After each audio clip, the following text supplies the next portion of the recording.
Hi, I'm Average Casual Gamer, and we're gonna take a look at Google Stadia 1 year later.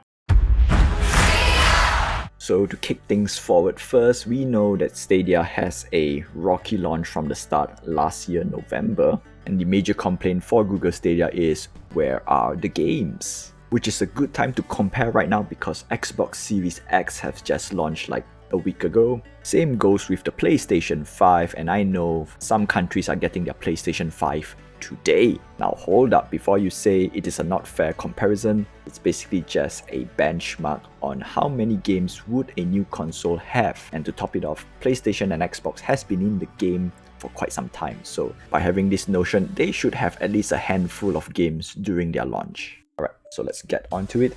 So when Google Stadia launched, it has at least 22 games under its belt. Sure, given that most of these games, if not all of these games, are not new games, I think it's fairly safe to say that Stadia had games during its launch. And now we look at Xbox. Currently says 41 results on Xbox Series X games, and then we will look down. We have Call of Duty, but sadly this site duplicates.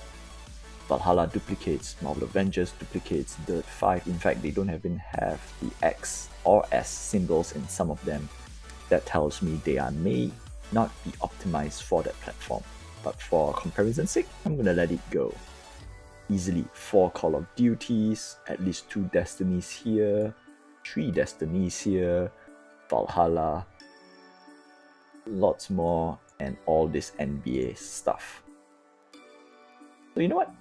Let's say give or take 41 results, divide by 2, we still have 20 games for the Xbox Series X. Alright, now let's take a look at PlayStation 5, starting off with 37 results. Of course, we have Spider-Man, Demon's Soul, Sackboy, and Godfall. So far, I counted 4 exclusive games available on the PlayStation 5 at launch.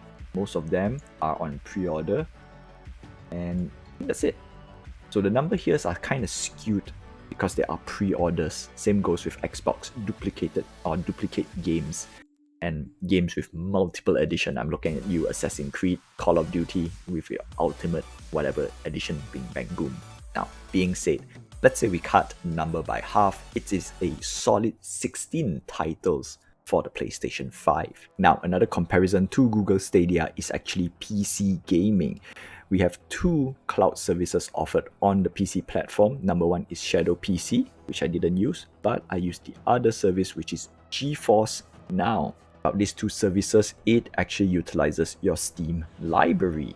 And that's basically the most of the comparison from the mainstream media. So now, 1 year later today, how much Stadia has grown? It is safe to say that Stadia has been catching up to the giants. Of course, it's not there yet, but we are coming close.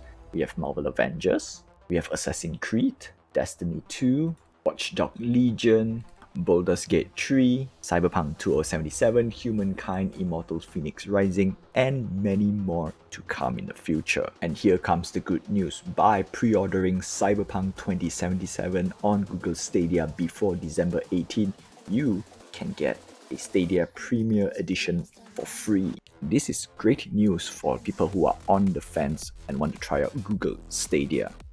How much you ask? It's only $59.99 US.